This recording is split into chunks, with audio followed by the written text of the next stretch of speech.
Berkibarlah bendera negeriku, berkibarlah engkau di dadaku, tunjukkanlah kepada dunia semangatmu yang panas membara.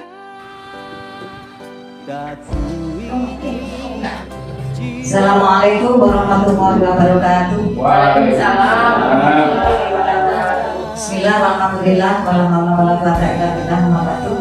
Yang terhormat Bapak Ibu Dewan Guru, marilah segera memanjatkan puji syukur kehadirat Allah Subhanahu wa Ta'ala yang telah memberikan rahmat, taufik dan hidayah kepada kita semua yang berupa kesehatan, sehingga pada siang hari ini kita bisa melaksanakan diseminasi modul 1.4 budaya positif.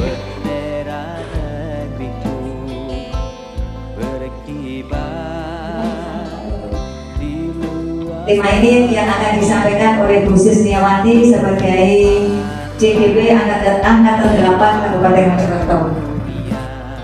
Demikian sebelum dari saya, kurang lebihnya mohon maaf. Saya wassalamualaikum warahmatullahi wabarakatuh. Selanjutnya saya serahkan sepenuhnya kepada Bu Sisniawati. Terima kasih Pak Ben. Assalamualaikum warahmatullahi wabarakatuh.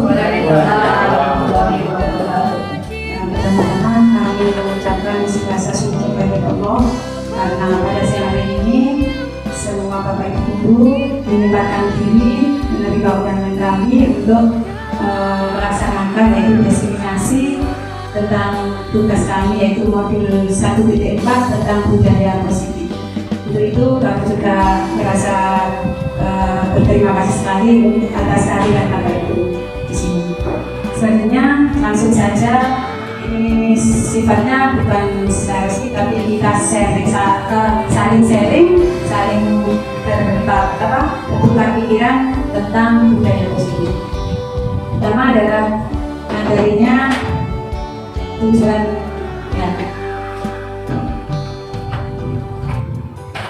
Untuk silahkan dulu Pak.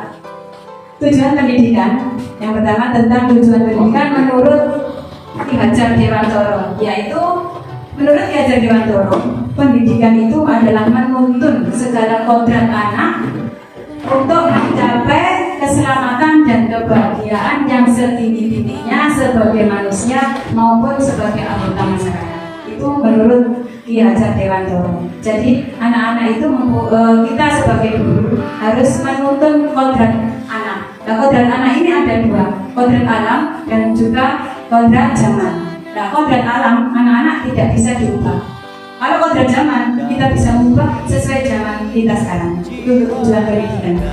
Sebetulnya tujuan pendidikan itu sudah sejak zaman dulu ya. Itu sudah di istilahnya sebelum kita merdeka itu sudah ada di zamannya Ki Hajar Dewantoro, yaitu pada waktu peristiwa pendirian sekolah Budi Utomo itu sudah ada tujuannya. Berikutnya adalah pengertian budaya positif. Di sini budaya positif adalah nilai kebiasaan yang berpihak pada murid agar mereka dapat berkembang menjadi pribadi yang kritis, penuh hormat dan bertanggung jawab sesuai dengan profil belajar Pancasila.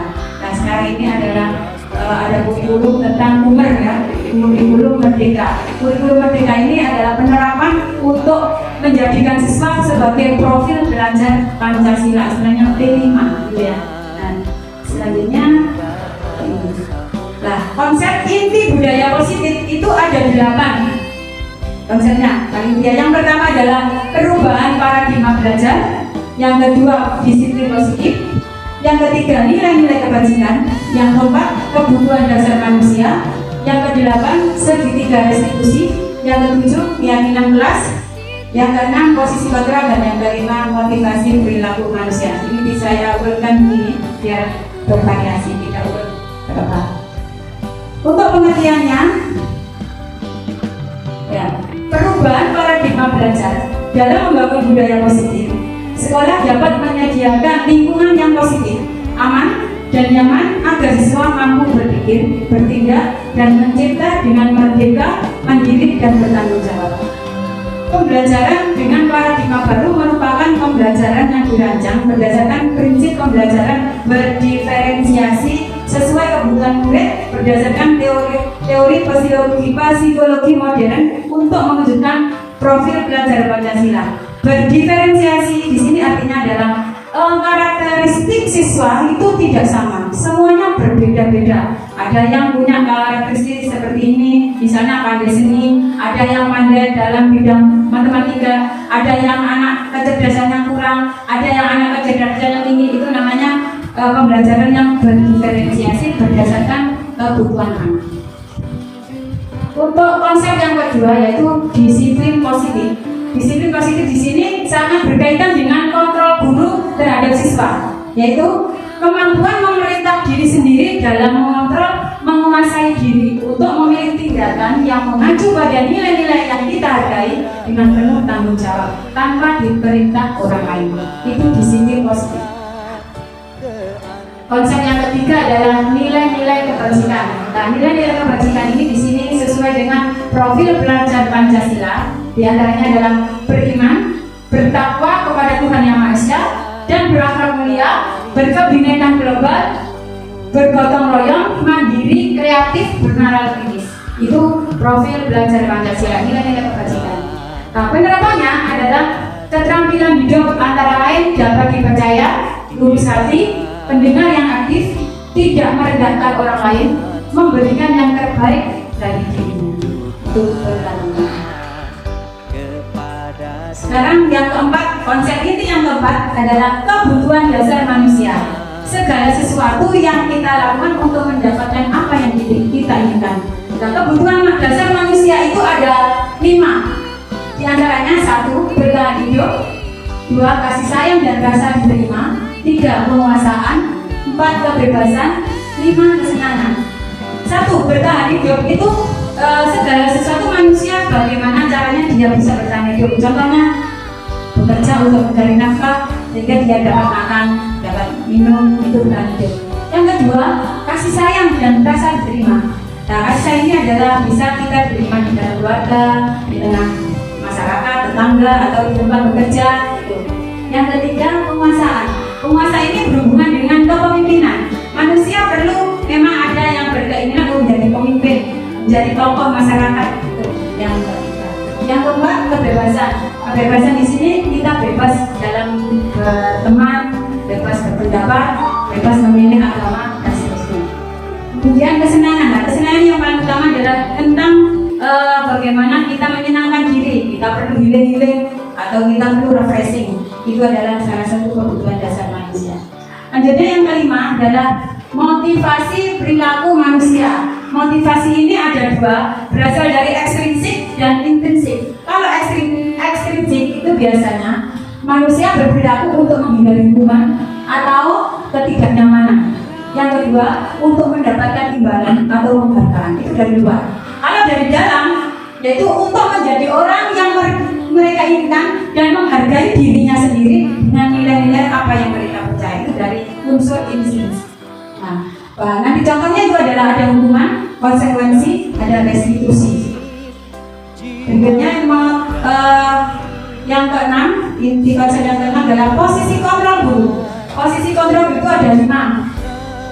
Yang pertama penghukum, yang kedua pembuat merasa bersalah, yang ketiga teman, yang keempat sebagai pemantau, yang kelima manajer. Di sini penghukum, seorang guru itu biasanya contohnya, kalau ada anak salah, lari, keliling, itu namanya penghukum. Atau misalnya hormat bendera 1 jam, itu namanya penghukum. Di sini yang kedua, guru posisi kontrol sebagai pembuat merasa bersalah. Biasanya ada kata-kata, kamu selalu mengecewakan bapak. Apakah kamu tidak ingin menyenangkan bapak? Itu sebagai teman. Apa sebagai pembuat merasa dia bersalah. Yang ketiga, sebagai teman. Sebagai teman itu seolah-olah kita sebagai teman, tapi sebenarnya itu menghukum anak. Yaitu, ayo dong ikuti aturan sekolah. Ayo, itu apa sepatunya langsung dipakai. Itu adalah sebagai teman. Kontrol guru sebagai teman. Kalau sebagai pemantau yang ketiga, seperti gini. Setelah istirahat, anak disuruh mengerjakan tugas langsung dipantau dan disuruh membuang. Terus ada lagi seperti ini, kamu harus menulis sebanyak 100 kali atau berapa kali nanti dikumpulkan atau dengan tanda tangan pemantau. Ini adalah posisi kontraktor sebagai pemantau, hukum sebagai pemantau. Yang kelima adalah manajer. Nah, manajer ini yang paling memberi pesan anak. Dia melakukan kesalahan, kita memberi pengarahan, terus dia juga sendiri yang memberi solusi. Jadi yang paling baik di antara 5 posisi kontrak ini adalah manajer. Jadi anak-anak kalau kita beri arahan, nanti bisa menyelesaikan sendiri. Itu yang posisi kontrak. Yang ketujuh adalah keyakinan kelas. Keyakinan kelas itu adalah nilai-nilai atau prinsip universal yang disepakati bersama secara universal, lepas dari perbedaan agama, suku, negara, dan bahasa. Nah, di sini penerapannya adalah pembentukan keyakinan kelas atau kesepakatan kelas. Nah, kebetulan kita awal masuk seperti ini ya, ajaran baru. Kita harus membuat kesepakatan kelas. Mulai kelas 1 sampai kelas 6. Itu kesepakatan kelas. Kalau bisa seperti itu. Nah, dalam membuat kesepakatan kelas atau keyakinan kelas dibuat bersifat abstrak. Yang kedua, berupa pernyataan universal. Yang ketiga, dibuat dalam pernyataan positif. Yang keempat, sedikit saja mudah diingat. Yang kelima, sesuai dengan kondisi kelas dan melibatkan semua warga sekolah, mulai guru kelas, kepala sekolah, dan teman sejawat. Itu pembentukan keyakinan. Berikutnya, yang terakhir yang ke-8 adalah segitiga restitusi. Segitiga restitusi itu adalah suatu proses dialog kepada seorang guru kepada murid. Apabila dia membuat kesalahan, kita bisa berdialog secara baik.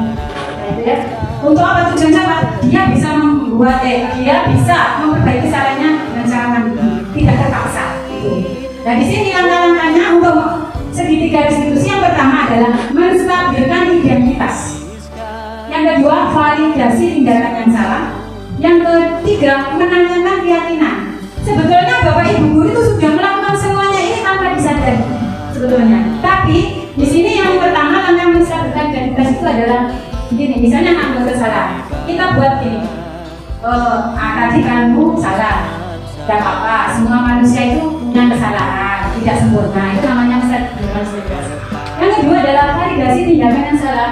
Itu begini. Kamu pasti punya alasan. Mengapa kamu berbuat salah? Itu pertanyaannya untuk memvalidasi tindakan yang salah. Yang ketiga, menanyakan keyakinan. Keyakinan kelas itu berhubungan dengan kesepakatan kelas. Apa yang ditulis di kesepakatan kelas? Terus kita berikan dia pemahamannya. Apa yang dia kesalahan tadi, apakah sesuai dengan kesepakatan kelas atau tidak? Itu namanya segitiga restitusi. Nah, sekarang untuk penerapan foto aksi nyata untuk budaya sekolah, budaya positif. Ini diantaranya kami hanya mencuri 3. Yang pertama, bermain ketika istirahat. Di sini keyakinan kelas kan begini, dilarang bermain di dalam kelas. Kalau membuat keyakinan kelas tidak ada kata-kata dilarang, harus diubah menjadi kata-kata bermain ketika beristirahat. Nah, itu kesepakatan kelas atau berada. Sekarang misalnya ada anak-anak ada, kalau dulu aturan ini dilarang membuang sampah. Itu adalah aturan. Tapi kalau kesepakatan kelas, kalimatnya diubah secara halus, membuang sampah di tempatnya. Makanya kata-kata yang dilarang, tidak boleh itu dilarang. Itu kesepakatan kelas. Berikutnya, memakai seragam sesuai aturan, penerapan budaya positif. Hanya itu saja foto dan penerapan budaya positif. Sekian, terima kasih. Barangkali ada Bapak Ibu guru yang menanggapi, monggo. Ada tanggapan dari Bapak Ibu guru, silakan. Ada, saya beri waktu 5 menit saja. Oke. Ya. Assalamualaikum warahmatullahi wabarakatuh. Waalaikumsalam warahmatullahi wabarakatuh. Terima kasih atas waktunya. Mungkin ini pertanyaan deh sambil sharing-sharing pada teman-teman yang pembelajaran berdifferensiasi. Tujuannya Itu berdifferensiasi. Nah, itu kan kalau saya perlihatkan macam-macam karakter atau pembawaan anak masing-masing. Nah, kalau pembelajarannya itu apakah kita bisa melaksanakan, karena kan masing-masing anak itu bakat dan minat kalau kemampuannya itu berbeda-beda, sedangkan kita guru satu itu melayani banyak anak-anak, itu bagaimana keluarnya. Keluarnya kalau saya baca itu, kalau RPPK berdifferensiasi itu siswa misalnya yang suka olahraga di olahraga, misalnya anak 5, anak 2 yang suka nyanyi. Nah kita sebagai guru kan tidak semuanya bisa, ada kelebihan dan kekurangannya. Seperti itu mohon dijelaskan atau ada solusinya yang mana yang terbaik. Terima kasih. Ya, terima kasih dan tanggapan pertanyaan dari Ibu Ani. Namanya saja berdifferensiasi itu kan ada perbedaan ya, Kak. Misalnya perbedaan baik itu kemampuan anak maupun latar belakang anak.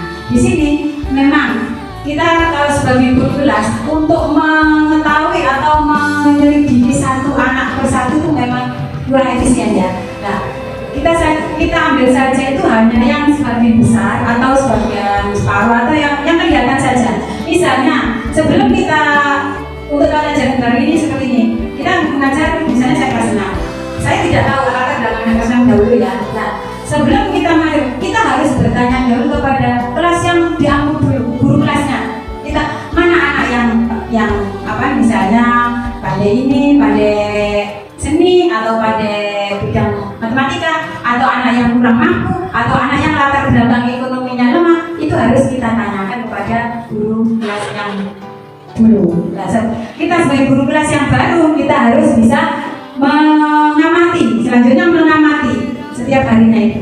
Nah, dalam pembelajarannya juga demikian, kita tidak harus semua dipukul rata, tidak. Itu pun memang kesulitan kalau guru kelas harus memberi soal seperti itu. Memang makanya kita harus pandai-pandai inovatif atau kreatif dalam memberi pembelajaran. Sampai itu yang kedua, itu hanya untuk pendapat saya, untuk mencari seperti apa anak itu kemampuannya. Kita buat memberi formulir atau mengisi biodata tentang bakat minat anak. Semuanya, semua anak diberi seperti biodata itu nama, tanggal lahir, nama orang tua, hobi, hobi atau pesan dan pesan. Itu menurut saya. Barangkali ada pendapat lain, bagaimana Bu Ari? Ya, saya kira waktunya kurang 1 menit. Ada tanggapan lain? Oh, monggo, Pak Ladi. Monggo. Menurut data ini memang untuk pembelajaran berdifferensi memang membutuhkan ada perhatian khusus ini dari guru, karena dari masing-masing anak ini mempunyai kelebihan dan kekurangan masing-masing.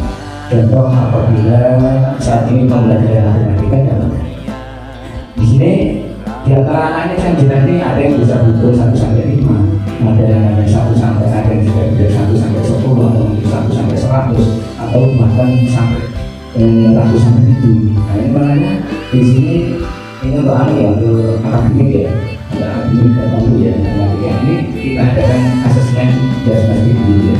Kemudian kita melakukan masing-masing. Memang untuk apa ya, prakteknya ini memang sulit, prakteknya maksudnya teori memang mudah sekali. Saya juga pernah praktek waktu semester kemarin bisa ada sangat sulit memang. Cuma apa boleh buat, ini dunia anak-anak seperti itu ya. Itu memang menurut pendapat saya juga begitu. Terima kasih. Assalamualaikum warahmatullahi wabarakatuh. Waalaikumsalam warahmatullahi wabarakatuh. Terima kasih Pak Hadi menambahkan untuk solusi bagaimana pembelajaran berdifferensiasi. Bagaimana? Sudah jelas ya Bu Ani? Untuk itu kalau sudah jelas kami mohon kami akhiri. Apabila dalam saya diseminasi ini kalau memang kurang jelas kita bisa sharing lagi bersama-sama di bulan lain. Saya akhiri. Assalamualaikum warahmatullahi wabarakatuh.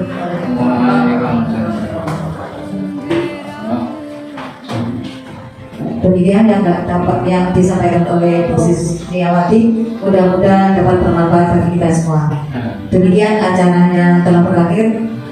Mohon maaf atas segala kekhilafan. Saya kira wassalamualaikum warahmatullahi wabarakatuh. Waalaikumsalam.